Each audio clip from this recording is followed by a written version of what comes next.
Hello, അസ്സലാമു അലൈക്കും.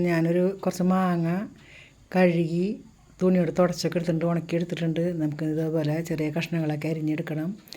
ഞാനിതൊരു അച്ചാറിടാനുള്ളൊരു മാങ്ങ അരിയുന്നത് മാത്രം കാണിക്കുന്നുള്ളൂ. അച്ചാറിൻ്റെ പല വീഡിയോകളും ഞാൻ എൻ്റെ ചാനലിലിട്ടിട്ടുണ്ട്. അപ്പോൾ ഈ രൂപത്തിൽ അരിഞ്ഞെടുക്കാം. നമുക്കിതുപോലെ തന്നെ സ്റ്റോർ ചെയ്ത് വെക്കാൻ പറ്റും. പ്ലാസ്റ്റിക്കിൻ്റെ കവറിലാക്കിയിട്ട് ഫ്രിഡ്ജിൽ വെച്ചാൽ മാസങ്ങളോളം ഇരിക്കും. ഇതുപോലെ നമുക്ക് കഷ്ണിച്ചെടുക്കാം. എല്ലാ മാങ്ങകളും ഞാൻ 20 മാങ്ങയാണ് കഴുകി തുടച്ചെടുത്തത്. നമ്മൾ വീട്ടിൽ തന്നെ ഉണ്ടായ മാങ്ങയാണ്. അതുപോലെ തോലോട് എടുക്കുന്നത്, തൊലി കളയേണ്ട ആവശ്യമില്ല. മാങ്ങയുടെ തൊലിക്ക് ഇതിന് കയ്പില്ലാത്തൊരു മാങ്ങയാണ്, നല്ല പുളിയുണ്ട്. അപ്പോൾ എല്ലാതും അതുപോലെ ഞാൻ അരിഞ്ഞെടുക്കുന്നുണ്ട്. അപ്പോൾ അടിപൊളി മാങ്ങയാണ്. ഒരുവിധം മൂത്ത് വരുന്നുള്ളത്. പിന്നെ മഴ പെയ്തതുകൊണ്ട് മാങ്ങക്കൊരു കറുപ്പ് നിറം വീണിട്ടുണ്ട്. പക്ഷെ മാങ്ങക്ക് കുഴപ്പമൊന്നുമില്ല, അടിപൊളി മാങ്ങയാണ്. ഒരു പ്രാവശ്യം കഴിച്ച് നോക്കാം. അടിപൊളി, നല്ല പുളിയുണ്ട്. ഭയങ്കര പുളി, നല്ല ടേസ്റ്റും ഉണ്ട്. ഓക്കെ, അസ്സലാമു അലൈക്കും.